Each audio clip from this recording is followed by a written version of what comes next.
장 보겠습니다. 426장. 통일 찬송가로는 215장입니다. 426장. 이 죄인을 완전케 하시옵고.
하나님께서 오늘도 또 수요 아침 우리 함께 예배드릴 수 있도록 도와주셨습니다. 기쁜 마음으로 하나님께 예배드립니다. 기도하심으로 예배 시작합니다.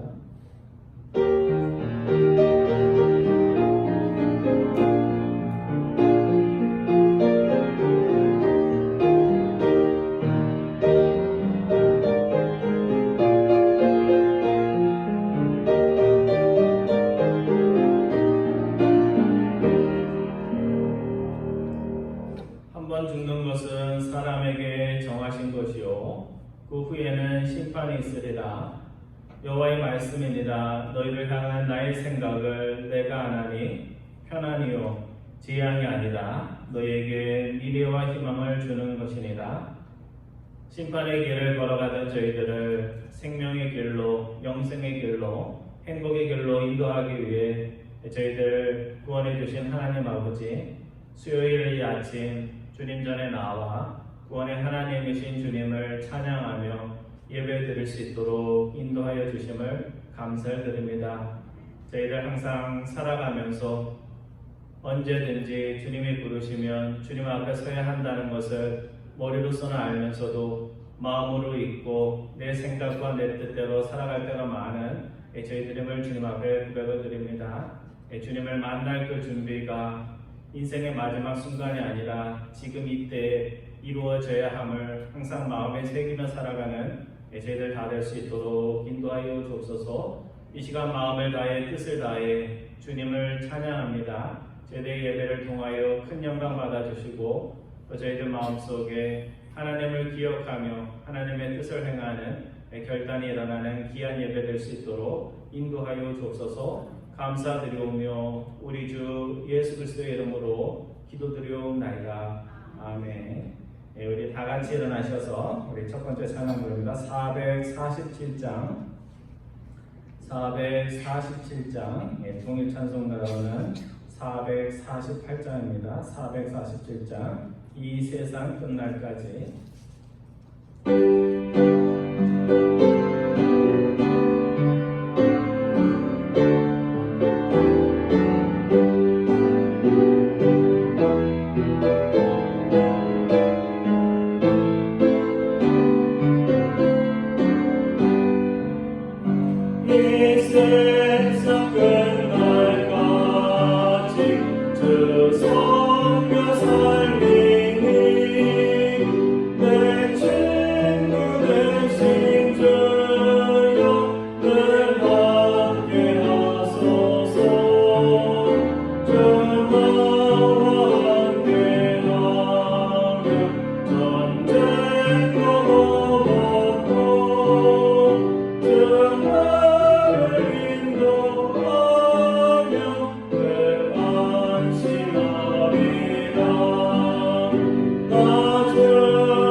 찬송가들이 나오는데 교동문 55번입니다.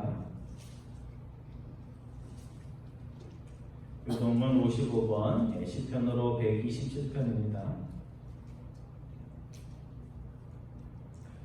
여호와께서 집을 세우지 아니하시면 세우는 자의 수고가 헛되며 여호와께서 성을 지키지 아니하시면 하수꾼에게 깨어있음이 헛되도다. 너희가 일찍이 일어나고 늦게 누우며 수고의 떡을 먹음이 헛되도다. 그러므로 여호와께서 그의 사랑하신 자에게는 잠을 주시는도다. 보라, 자식들은 여호와의 기업이요 태의 그의 상급이로다. 젊은 자의 자식은 장사의 수중에 하살 같으니 이것이 그의 화살꾼에 가득한 자는 복되도다. 다 같이 합니다. 그들이 성문에서 그들의 원수와 간판할 때 수치를 당하지 아니하리로다. 아멘. 자리에 앉아주시기 바랍니다. 이 시간 우리 세 가지 기도 제목 놓고 함께 기도하기 원합니다. 인생에서 죽음이 허망한 것은 아닙니다. 헛된 삶을 살다 죽는 것이 허망한 것입니다. 하나님, 오늘 여러분과 저를 허망한 삶이 아니라 복된 삶, 영생의 삶, 행복한 삶으로 부르셨습니다. 사울처럼 나를 위해 살다 허망하게 인생을 마감하는 자가 아니라 인생에서 참으로 중요한 것이 무엇인지 알고 그 삶을 살았기에 허망한 삶이 아니라 의미로 가득 찬 삶, 하나님 앞에 복받는 삶을 살게 하옵소서 기도하기 원합니다. 두 번째는 우리 코비드-19이 오늘로 6개월이 되었습니다. 6개월이 지난 우리 플로리다 코로나 상황이 확진자가 60만 가까이 되고 입원한 사람들이 또 있고 사망 환자가 38,495명 정도가 됩니다. 확진자가 더 늘지 않고 바이러스를 통제할 수 있는 수단들이 속히 나와서 삶의 곤란한 분들이 그 곤란으로부터 벗어날 수 있도록 위에서 기도해 주시고 특별히 우리 교우들 우리 코비드-19로 인해서 어려움 당하지 않도록 위에서 기도해 주시기 바랍니다. 세 번째는 우리 미국 대통령 선거가 2달밖에 남지 않았습니다. 어려운 이때 당선이 되는 미국 대통령과 그의 스태프들이 누가 되든지 하나님을 경외하고 또 미국을 정말 하나님이 보시기에 위대한 그런 나라로 만들 수 있도록 위에서 기도해 주시기 바랍니다. 우리 세 가지 기도 정놓고 함께 기도합니다. 사랑의 하나님 감사드립니다. 저희들에게 또 3일 3일 우리 사울의 이야기를 통하여 저희에게 말씀해 주시니 감사드립니다. 사울의 삶이 세상적으로는 남들이 부러워할 수 있는 왕의 자리까지 올랐지만 참 왕이신 주님을 알지 못하고 인생이 허망하게 끝난 인생임을 저희들이 압니다. 저희들 이 땅에서 아무리 세상 기준에 성공한 삶을 살았어도 하나님이 인정해 주지 못하는 그런 인생을 살았다면 우리의 죽음이 허망한 인생이 됨을 주님 앞에 고백을 드립니다. 저희들이 인생의 마지막 순간에 내가 왜 이렇게 살았나 고민하는 자가 아니라 정말 이 순간 하나님이 저희에게 생명과 더불어 인생의 끝을 주셨다는 것을 항상 마음에 새기고 끝을 생각하며 주님을 만날 그 복된 날을 기억하며 살아가는 저희들 다될 수 있도록 인도하여 주소서. 코로나19으로 인해서 많은 이들이 이것이 왜 이런 일이 있는지 또 생각하며 많은 이들이 꿈을 구하는 가운데 있습니다.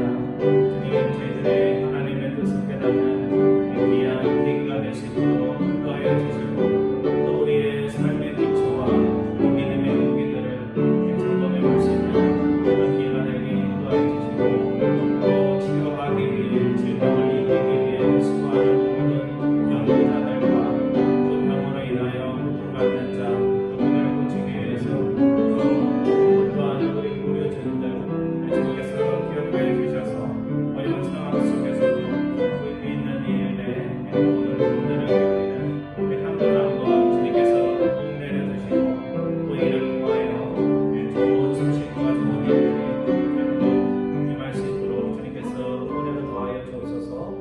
미국의 대통령 선거가 2달 앞으로 다가왔습니다. 주님이 사랑하셔서 하나님의 뜻 가운데 세워주신 이 나라가 사울처럼 하나님의 뜻에 머물다 하나님을 떠난 나라가 아니라 정말 끝까지 하나님께 신실하며 믿음의 가치들을 지키는 귀한 나라 될 수 있도록 인도해 주셔서 미국의 복받음으로 인하여 미국만이 아니라 전 세계 모든 나라들이 유익과 복을 받는 정말 아브라함이 받은 복을 받는 귀한 나라 될 수 있도록 인도하여 주소서.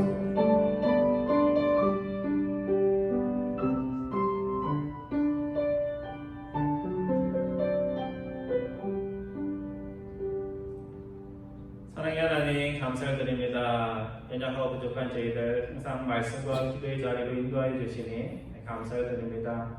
정말 짧은 인생을 산다는 것을 머리로서는 알면서도 이 땅에 천년 만년 살 것처럼 욕심과 사람의 뜻을 앞세우며 살아갈 때가 많은 저희들임을 주님 앞에 고백을 드립니다. 저희 안에 사울과 같은 모습들이 많다는 것을 저희들이 깨닫고 사울이 후회되는 삶을 산 것처럼 저희들이 인생의 마지막 때 후회하지 않을 그런 믿음의 삶, 하나님을 기억하는 삶을 살아갈 수 있도록 주님께서 은혜로 도와여 주옵소서. 코비드-19이 오늘로 6개월이 됩니다. 많은 이들이 이 병으로 인해서 희생당했고 또 이 병을 고통받는 환자들을 고치기 위해 많은 의료진들이 수고하였습니다. 지금도 또 과학자들은 열심히 또 병을 치료하기 위해 백신과 치료제를 위해서 고군분투하는 가운데 있습니다. 주님께서 이 모든 일들 통하여 저희에게 새로운 깨달음을 허락하여 주시고 특별히 또 선한 일을 위해 치료제를 위해서 열심히 일하는 이들에게 지혜를 더하여 주시고 능력을 더하여 주셔서 속히 이 질병을 이길 수 있는 날이 속히 올 수 있도록 주님께서 인도하여 주옵소서. 특별히 미국 대통령 선거가 2달밖에 남지 않았습니다. 미국이란 나라가 또 하나님의 진리와 가치에 의해 바로 설 때 온 세상이 편안하고 복을 받습니다. 좋은 대통령, 또 좋은 대통령을 보좌하는 스태프들이 또 세워질 수 있도록 주님 인도하여 주셔서 지금까지의 모습이 어떠하든지 하나님을 경외하며 믿음으로 세워진 이 나라가 복을 받아서 정말 위대함이 무엇인지를 세상 곳곳에 나눠줄 수 있는 귀한 나라 될 수 있도록 인도하여 주옵소서. 오늘 사무엘상 마지막 장을 통하여 저에게 은혜 주시기 원하오며 우리 주 예수 그리스도의 이름으로 기도드리옵나이다. 아멘. 오늘 하나님 말씀은 사무엘상 마지막 장인데요, 31장입니다.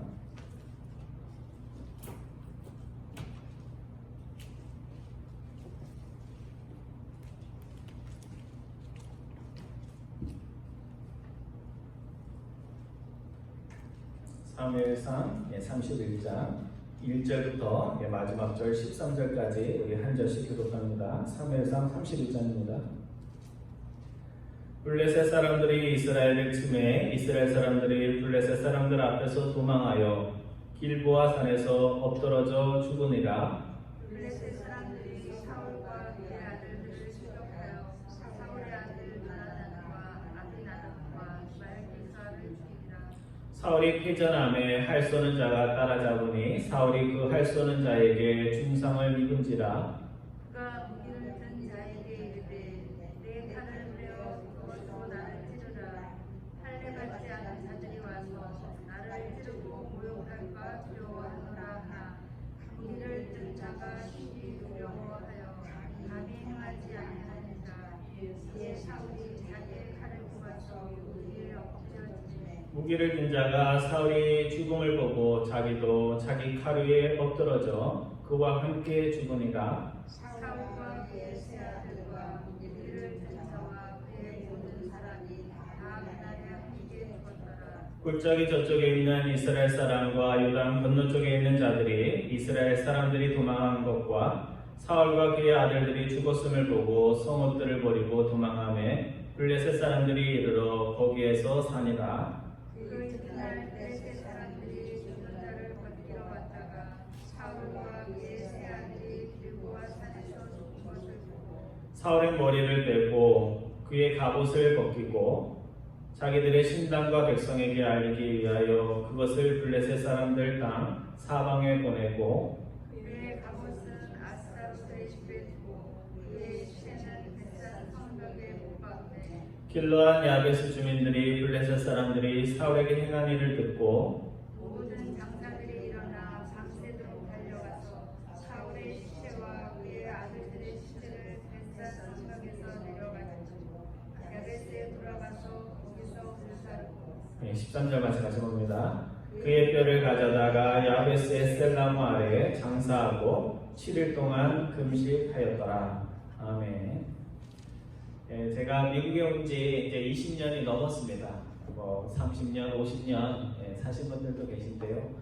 저도 꽤 이제 미국에서 오래 살게 되었습니다. 그러니까 한 22년 전쯤인데 제가 처음 아틀란타에 있는 에머리 대학으로 신학과 석사과정에 오게 되었는데요. 그때가 8월이었습니다.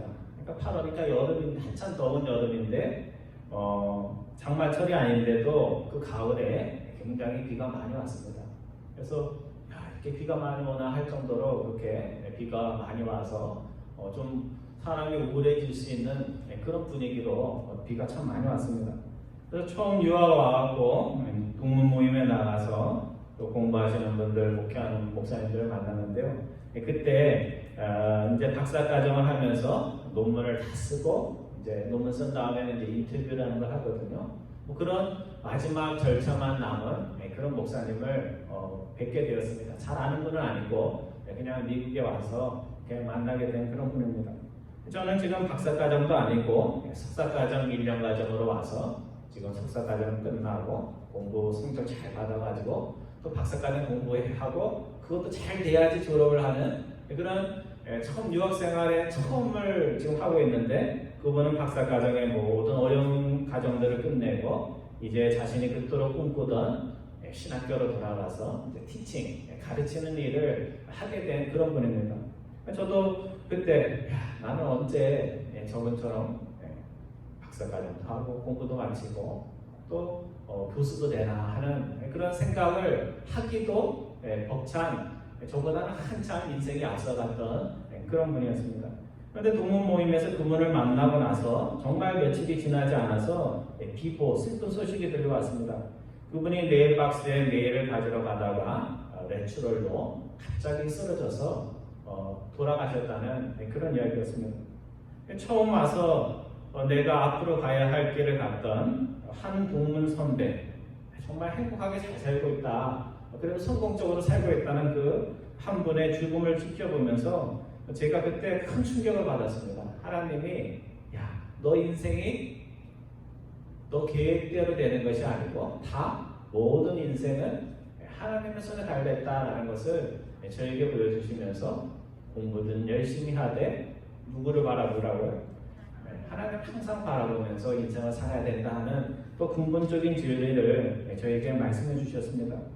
오늘 우리는 머리로는 다 알죠. 우리의 인생의 끝이 젊든지 또 나이가 많든지 언제든지 찾아올 수 있다는 것을 알면서도 오늘 주님의 부르심을 받아도 후회가 되지 않을 그런 인생을 우리가 내일로 미루지 말고 오늘 준비해야 된다는 것을 마음에 새기며 사는 분들은 그렇게 많지 않습니다.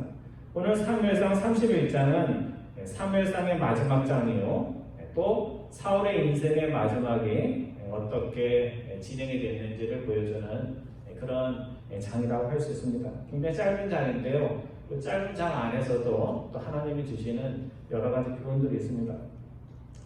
먼저 1절과 2절을 보면 사울의 왕의 운명을 가릴 전쟁이 일어나고 있었고 이 전투에서 사울이 죽게 되는데요, 자신이 죽기 전에 누가 먼저 죽어요? 사울의 세 아들, 사울의 세 아들의 죽음을 먼저 경험하고 사울이 이제 그 이후에 죽는 그런 이야기입니다. 제가 1절 읽고 여러분들이 2절 말씀 봐주시기 바랍니다. 블레셋 사람들이 이스라엘을 침해 이스라엘 사람들이 블레셋 사람들 앞에서 도망하여 길보아 산에서 엎드러져 죽으니라. 블레셋 사람들이 사울과 그의 아들들을 추격하여 사울의 아들 요나단과 아비나답과 엘기서를 죽이니라. 오늘 본문 31장은요 죽음에 대한 이야기가 참 많아요. 그래서 사무엘상으로 보면 사무엘상 31장은 28장 끝나고 나서 제가 주일날 신접한 여인, 사울이 신접한 여인 찾아간 그 내용에 연결이 됩니다. 그래서 이제 스토리를 읽으려면 28장 읽고 바로 31장을 읽으면 됩니다. 오늘 사무엘상 28장 4절, 지난 주일에 봤던 말씀에 보면 블레셋 사람들이 모여 수넴에 이르러 진침해 싸움을 걸기 위해서 수넴에 올 때 사울이 온 이스라엘을 모아서 길보아에 진을 쳤다, 그렇게 되어 있습니다. 여러분, 나라의 모든 장정들, 전쟁에 나갈 수 있는 사람들을 다 이끌고 나갔다는 것은 뭘 뜻할까요? 지금 100명, 조금만 힘을 쓸 수도 있는 그런 군대들이 오는 거라면 이스라엘의 모든 장정을 거느려서 전쟁을 할 필요가 없죠. 그러니까 지금 블레셋이 싸움을 걸어왔는데 블레셋이 큰 싸움, 사울과 그의 왕국의 운명을 가를 큰 싸움을 걸어왔다는 사실입니다. 그런데 사울은 자신의 운명을 가를 이 큰 싸움에서 이길 준비가 전혀 되어 있지 않았습니다. 하나님이 그를 떠나셨고 하나님께 하나님의 뜻을 물어도 하나님이 대답해 주세요, 안 해주세요? 안 해주세요. 그리고 그의 곁에는 정신의 지주라고 할 수 있는 사무엘도 없고 또 다윗과 같은 용감한 신하도 자신이 미워해서 자신을 떠난 그런 상황이었습니다. 그래서 오늘 우리는 작은 싸움에서는 우리가 가진 것과 우리가 가진 세상의 힘과 지혜로 얼마든지 헤쳐나갈 수 있습니다. 작은 인생의 문제가 올 때는 내 힘으로 내 지혜로 얼마든지 헤쳐나갈 수가 있죠. 하지만 큰 싸움, 너의 삶의 기초가 진정으로 무엇인지를 묻는 큰 싸움이 닥쳐왔을 때는 나의 힘만으로, 나의 지혜만으로 그 역경을 이겨낼 수가 없습니다. 저도 살아오면서 웬만한 거는 다 내가 가진 것, 내 지혜, 경험 이런 것으로 해결하지만 이런 걸 다 동원해도 안 되는 그런 문제들이 있더라고요. 그 문제들 통해서 하나님이 저에게 주시는 그런 교훈들이 있습니다. 여러분은 어떻습니까? 여러분 앞에 여러분의 인생을 좌우할 정말 큰 시험이 닥칠 때 삶의 기초가 흔들리지 않으면서 나 세상 것 의지하며 사울처럼 살지 않아서 나는 나의 삶의 기초는 세상이 아니고 하나님이야. 이렇게 여러분들 담대하게 이렇게 대답하시면서 역경들을 이길 수 있습니까? 오늘 본문 3절과 4절에 보면 비로소 이제 사울의 최후가 어떤 모습으로 이루어졌는지를 보여주고 있습니다. 제가 3절 읽고 여러분들이 4절 말씀 긴데요. 여러분들이 읽어주시기 바랍니다. 사울이 패전함에 활 쏘는 자가 따라잡으니 사울이 그 활 쏘는 자에게 중상을 입은지라. 그가 무기를 든 자에게 이르되 내 칼을 빼어 그것으로 나를 찌르라. 할례받지 않은 자들이 와서 나를 찌르고 모욕할까 두려워하노라. 무기를 든 자가 심히 두려워하여 가만히 행하지 아니하는지라. 이에 사울이 자기의 칼을 뽑아서 무기에 엎드려 지되 하나님께서 사울을 심판하실 때 블레셋 군대를 통해서 죽음을 당하게 하지 않고 어떻게 해요? 사울 스스로가 두려움에 사로잡혀서 수치를 당할 것이 싫어가지고 자살하는 그런 장면으로 나옵니다. 그러니까 성경에 보면 신약에 누가 생각이 나요? 누가 자살을 했죠? 큰 죄를 짓고 그걸 감당하지 못해서 마지막에 스스로 죽은 자 가룟 유다가 그렇게 같은 모습으로 죽었습니다. 싸움이 사울 주변에서 굉장히 치열하면서 적의 군수들, 활을 쏘는 사람들이 사울을 둘러싸고 그에게 치명상을 입혔습니다. 그러니까 사울이 치명상을 입고 이제 도망갈 수가 없잖아요. 그러니까 나의 인생도 이렇게 끝나는구나 하면서 사울이 단념을 합니다. 그리고 자신이 적들에게 사로잡혀서 온갖 수치를 당할 것을 생각을 하고 이렇게 수치를 당하느니 내 옆에 있는 그 무기 드는 자가 나를 좀 찔러가지고 죽였으면 좋겠다 그런 생각을 하게 된 것입니다. 그래서 그 사울이 무기 든 부하에게 뭐라 그래요? 칼을 떼어서 나를 찌르다. 이것이 사울이 세상에 남긴 마지막 말입니다. 그러니까 내가 인생을 참 이상하게 살았다. 너는 그렇게 살지 말아라. 유언다운 유언을 하고 사울이 죽은 게 아니라 마지막 말이 뭐라고요? 나 수치당하고 싶지 않아. 왕으로서 수치당하고 싶지 않으니까 너가 나를 좀 찔러다오 하는 것이 사울의 마지막 말입니다. 적들에 잡혀서 몸의 일부가 잘리고 고문을 당하고 조롱거리가 되다 처형당하는 것보다 그래도 스스로 죽어서 왕으로서의 마지막 체면이라도 차리고 싶다는 것이 사울의 이 땅에서의 마지막 소원이었다는 사실입니다. 여러분 아무리 철없는 사람도 인생의 마지막 때에는 자신의 삶을 돌아보게 됩니다. 내가 왜 이렇게 허망하게 세상을 떠나게 되었는지, 인생을 잘 열심히 산다고 살았는데 정말 잘 산 것인지에 대해서 생각하게 되죠. 젊어도 그렇죠. 젊어도 내일 하나님을 만나야 된다고 생각하면 자신의 짧은 인생을 돌아볼 수밖에 없습니다. 근데 사울에게는 그런 모습이 보여요? 안 보여요? 하나도 없습니다. 지금까지 내가 잘 살았는지 못 살았는지 허망하게 살았는지 하나님을 기쁘게 했는지 이런 것에 대한 생각이 아무것도 없습니다. 인생을 지금 마쳐야 하는데도 하나님 앞에서 자신의 삶을 비추어 보는 것이 없습니다. 이제 죽고 나면 누구를 만나야 돼요? 하나님을 뵈야 되는데 하나님 앞에 갔을 때 자신이 어떤 모습으로 하나님을 뵈야 되는지에 대한 생각이 없습니다. 사울의 삶은 딱 하나예요. 자기 자신을 위해서 산 사람입니다. 하나님의 종인 사무엘에게 기름을 부음을 받았지만 사무엘은 누구를 위해서 살았어요? 하나님을 위해서 살지 않고 자기 자신을 위해서 살았던 사람입니다. 그래서 죽는 그 순간에도 왕으로서의 명예, 체면, 자존심 이런 것들을 지키고 싶었던 것입니다. 그러니까 사울에게 가장 중요한 건 뭐예요? 자기 자신, 자신의 자존심, 자신의 명예 이런 것입니다. 우리가 교회에서 어떤 갈등이 생겨서 교회를 떠나거나 교회를 안 나오거나 이럴 때 왜 그런 일들이 벌어져요? 사람들은 상처 입어서 그렇다 이렇게 하지만 결국 깊이 들어가 보면 뭐예요? 자기 자존심이 하나님께 예배드리고 하나님 말씀대로 사는 것보다 더 중요하기 때문에 그렇습니다. 그렇죠? 이 교회에 상처받았으면 그 다음에 어떻게 해야 돼요? 저 교회 가서라도 열심히 봉사하고 살아야죠. 그래야지 그게 말이 되는 것입니다.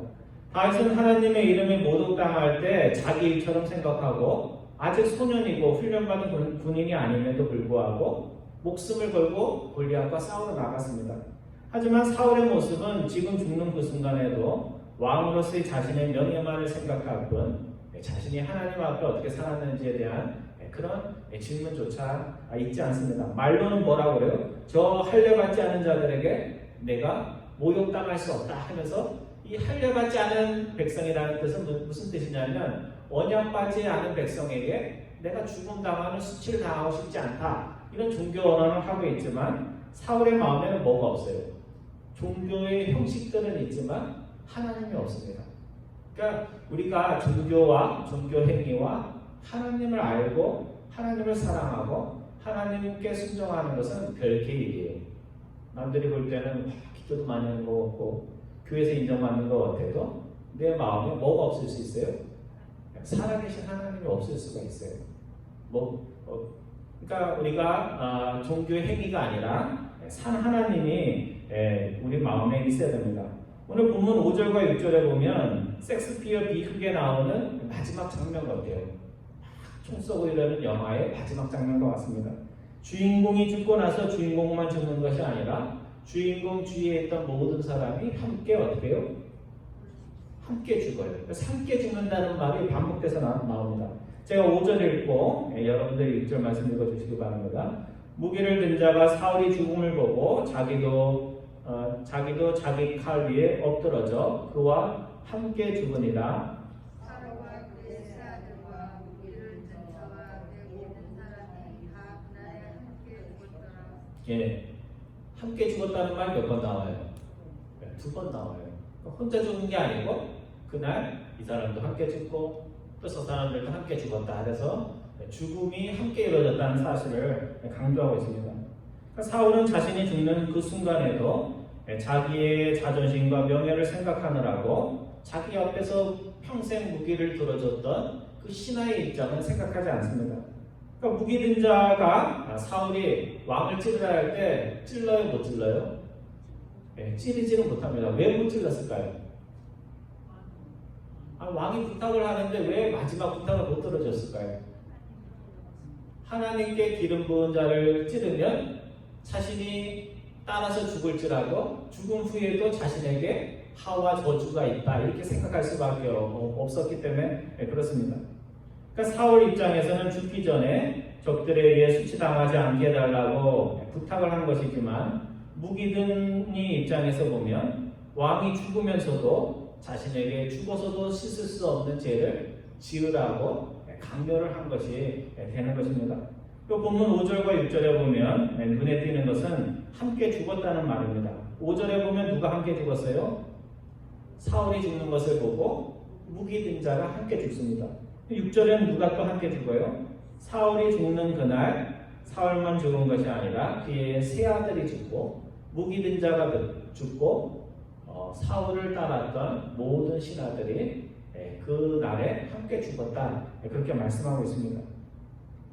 이 말의 뜻을 그냥 사람이 죽었나 보다 이렇게 해석하면 안 되고요.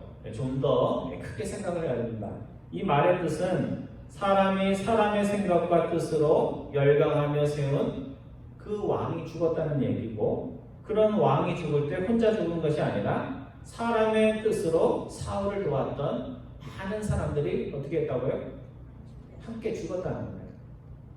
그러니까 사울 입장에서 보면 가장 슬픈 날이지만 하나님의 계획과 섭리 속에서 보면 적들에게도 기쁜 날일 뿐만 아니라 좀 편히 그렇긴 하지만 하나님의 백성들의 입장, 다윗의 입장에서 보면 새로운 하나님의 계획 역사가 시작이 되는 첫날이라고 할 수 있습니다.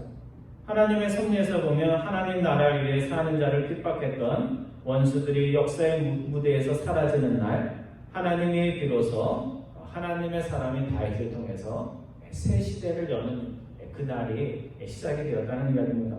오늘 본문 8절 이하 10절까지 말씀을 보면 사울이 죽고 난 후에 어떤 일이 일어났는지, 사울은 벌써 역사에서 사라지고 그 후에 사울이 그냥 편안하게 장사 지낸 것이 아니고 수치를 당했다 하는 그런 내용입니다. 제가 8절 읽고 여러분들이 9절, 10절을 같이 공독합니다.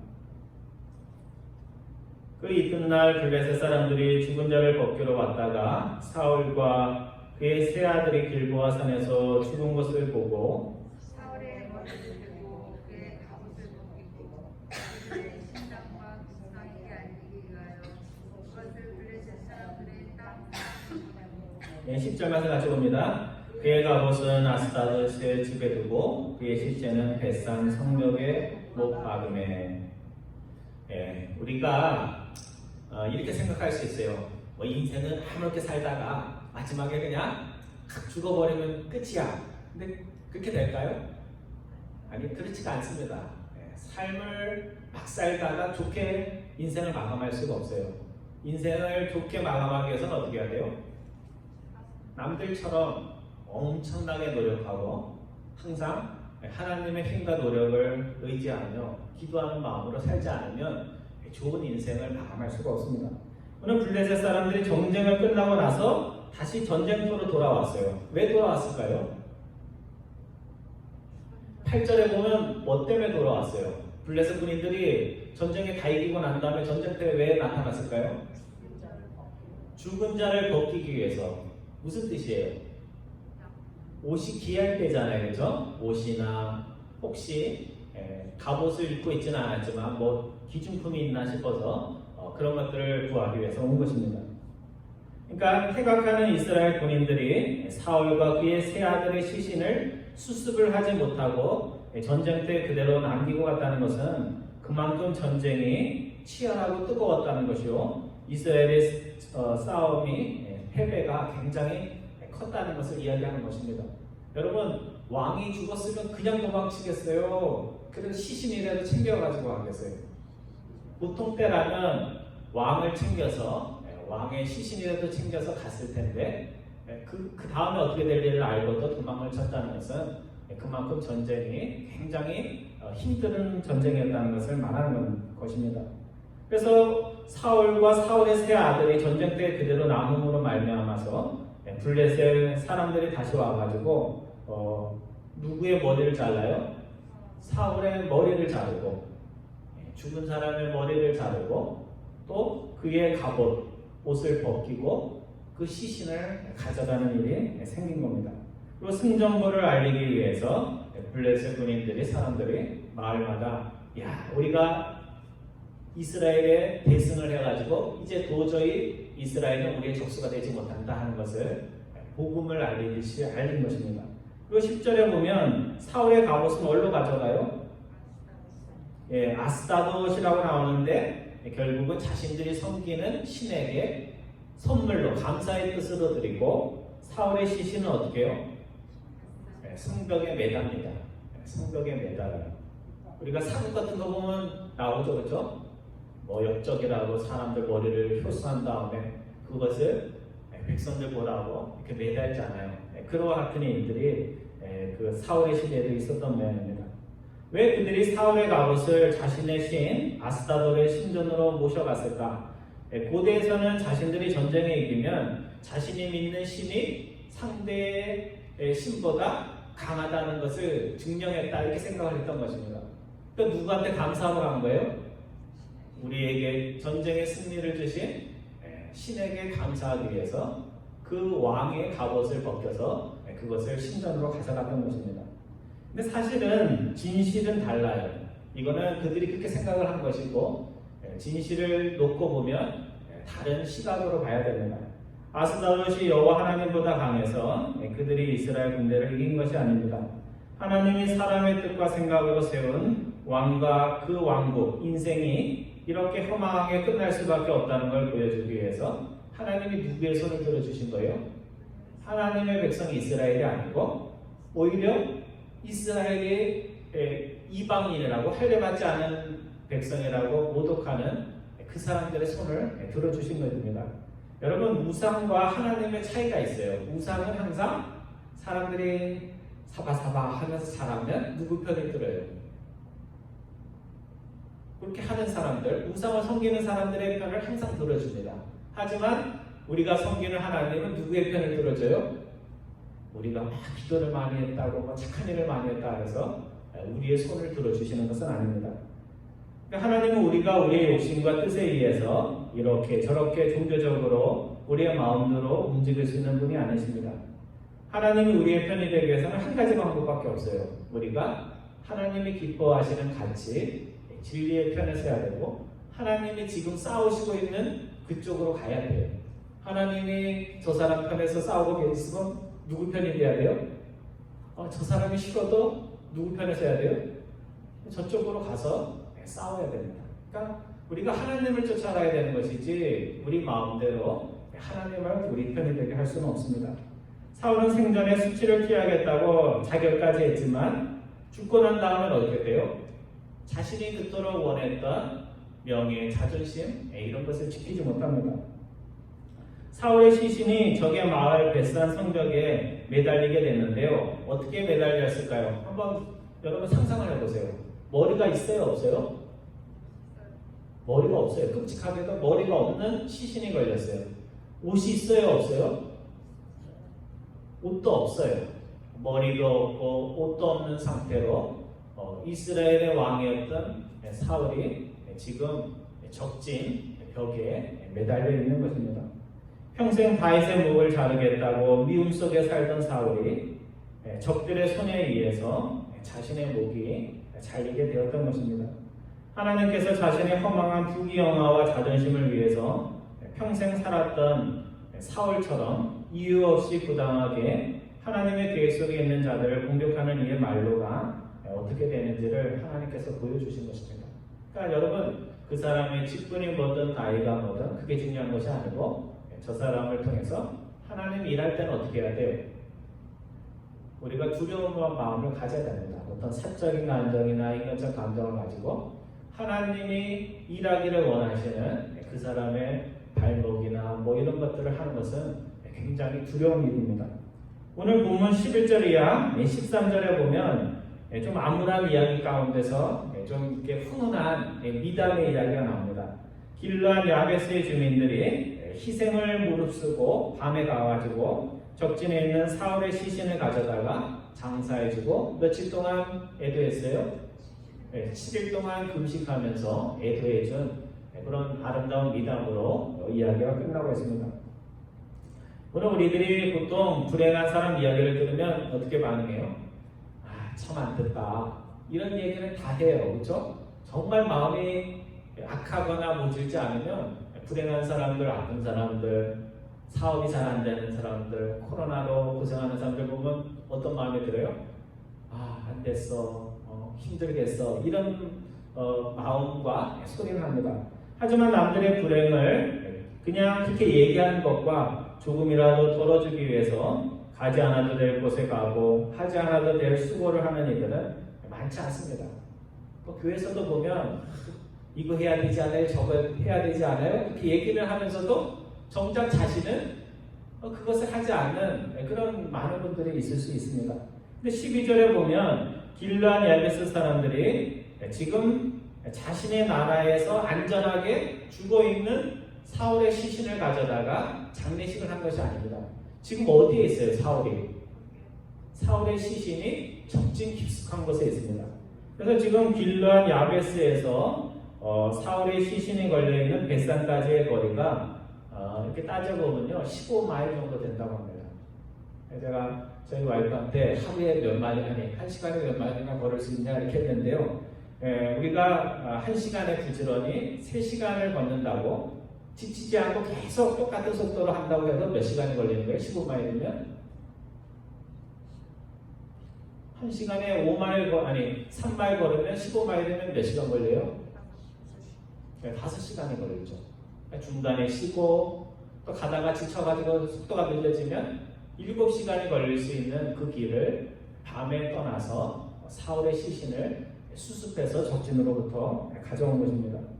왜 길르앗 야베스 주민들이 이처럼 자신의 생명도 위험한 이 일을 했을까?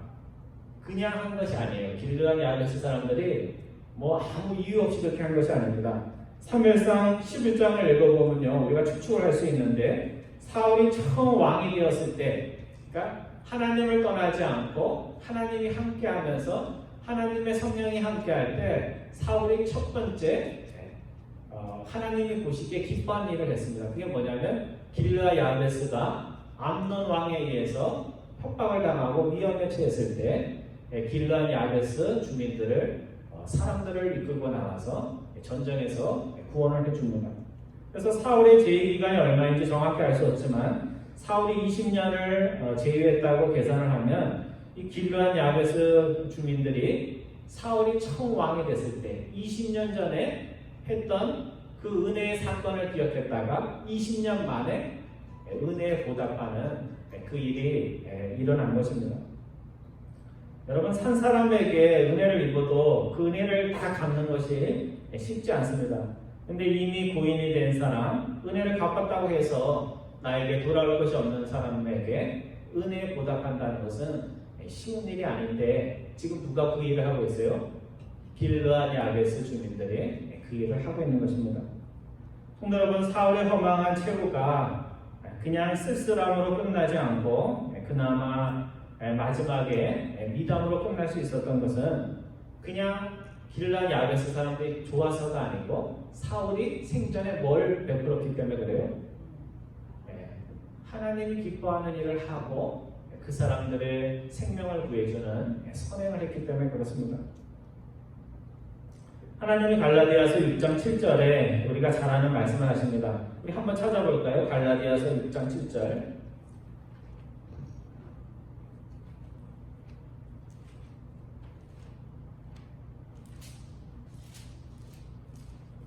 에베소서 앞에 나옵니다.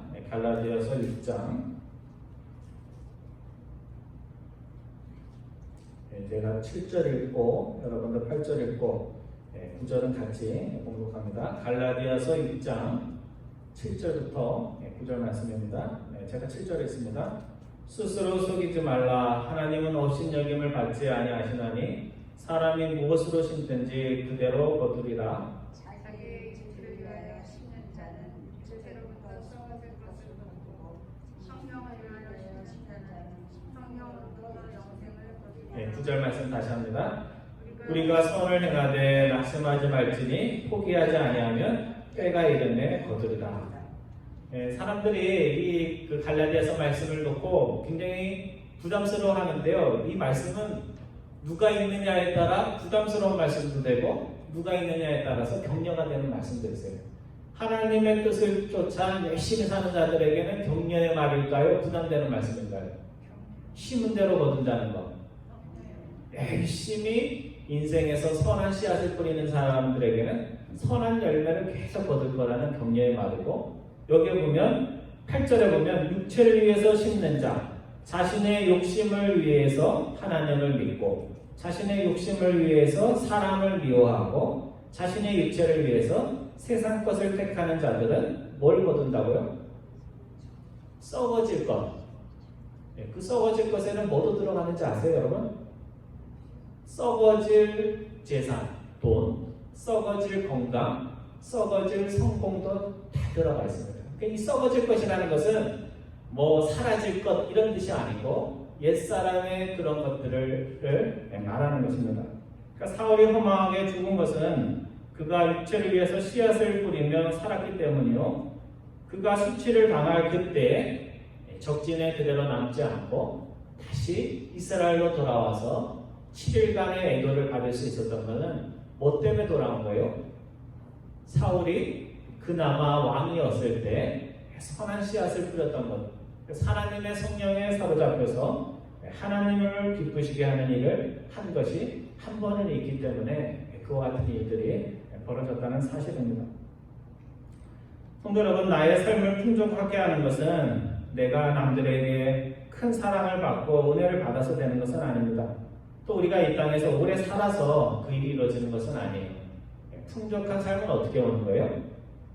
내가 받은 사랑과 은혜, 그것이 하나님으로부터 왔던 이웃에게 왔던 그것들을 기억하고 길러온 야베스 사람들처럼 그것을 갚을 때 그 마음속에 그 삶 속에 찾아오는 것입니다. 오늘 우리가 예전에 웰빙 얘기를 많이 했죠. 잘 사는 게 뭐냐, 건강하게 사는 것이 뭐냐, 행복하게 사는 것이 뭐냐 이러다가 또 요즘은 또 무슨 얘기를 많이 해요? 웰다잉 얘기를 많이 해요. 어떻게 해야지 잘 죽는 것이냐, 어떻게 해야지 인생을 잘 마감하는 것이냐, 그렇게 사람들이 묻습니다. 여러분, 어떻게 해야지 웰다잉이 될 수 있을까요? 우리 집사님, 어떻게 해야지 웰다잉이 될까요? 대답은 되게 쉬워요. 웰다잉은 어디로부터 와요? 웰리빙. 잘 살다가 하나님이 부르실 때 부름을 받으면 뭐가 되는 거예요? 좋은 인생을 마감한 것이 되는 겁니다. 스토리가 아름답다가 그것이 스토리가 끝났다고 해서 나쁜 이야기가 되는 건 아니죠. 그렇죠? 그러니까 좋은 삶이 좋은 죽음을 맞게 해주는 것입니다. 사울처럼 중상을 입고 늦은 시간에 나의 인생을 돌아보아서 좋은 죽음을 맞을 수 있는 것은 아닙니다. 나의 운명을 가를 그때가 오기 전에 나는 혹시 사울처럼 살고 있지는 않은지 우리가 사울의 이야기를 통해서 생각해 보아야 됩니다. 나를 위해 사는 삶, 하나님 없이 사는 삶은 세상이 아무리 부러워하고 스스로가 아무리 만족스러워도 어떤 죽음으로 끝나요? 오늘 사울의 이야기처럼 허망한 죽음으로 끝나버립니다. 그러나 하나님을 위해 살고 하나님이 함께하는 삶을 살면 세상 사람들이 야, 왜 이렇게 시시한 삶을 살았냐 그렇게 얘기해도 그 죽음은 뭐가 돼요? 허망한 죽음 인생이 되는 것이 아니고 하나님의 축복받는, 하나님이 맞아주시는 그런 인생이 되는 것입니다. 여러분, 피조물에게 죽는 것이 허망한 것이 아닙니다. 죽음이 허망한 것이 아닙니다. 허망한 것은 뭐가 허망한 것이냐면 허망하게 살다가 삶의 중요한 것이 무엇인지도 하나님이 무엇인지도 모르고 인생을 마감하는 것이, 그것이 허망한 것입니다. 하나님을 위해 사는 인생, 하나님이 있는 인생 살다 하나님이 부르실 때 예수님이 마지막 십자가에서 어떻게 해요? 우리 십자가 치전에 보면 여러 가지 이제 순서를 정하는데 그 마지막 말씀을 뭐라고 그러냐면 내 영혼을 아버지 손에 맡기나이다 하면서 예수님이 돌아가십니다. 그러니까 사울처럼 매달려서 예수님은 돌아가셨지만 마지막 순간에 안 죽고 싶어요가 아니고 어떻게 했어요? 내 영혼을 지금까지 맡기고 살았는데 하나님께 맡깁니다 하면서 기쁨과 소망 속에 인생을 마쳤다는 것입니다. 오늘 하나님을 위해 살고 하나님이 있기에 그 인생의 끝이 허망함이 아니라 영생으로 인생을 마치는 여러분과 저 꼭 되기를 주님의 이름으로 축원드립니다. 기도하겠습니다.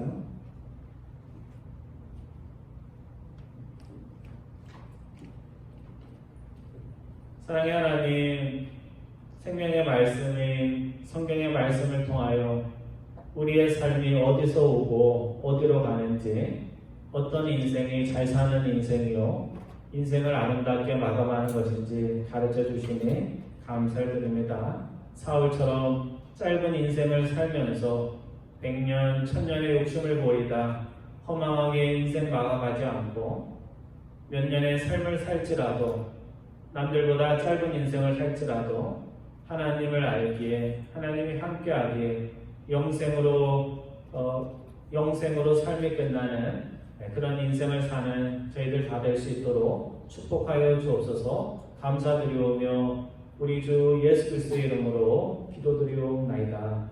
아멘. 우리 찬송가 426장, 우리 처음에 불렀던 찬양입니다. 426장 통일찬송가로는 215장입니다. 이 죄인을 완전케 하시옵고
이제는 우리 주 예수 그리스도의 은혜와 하나님 아버지의 극진하신 사랑하심과 성령님의 위로하심과 능력 주심이 오늘 사무엘상 31장 사울의 마지막 모습을 통하여 하나님 앞에 허망한 삶이 아니라 하나님이 기뻐하시며 하나님이 너가 참 잘 이 땅에서 살았다 칭찬하는 그 삶을 사모하며 날마다 기도하며 날마다 삶의 분투가 있는 그런 삶을 살기를 마음에 다짐하는 사랑하는 모든 교우들 위해 지금으로부터 영원토록 함께 하시기를 축원하옵나이다. 아멘.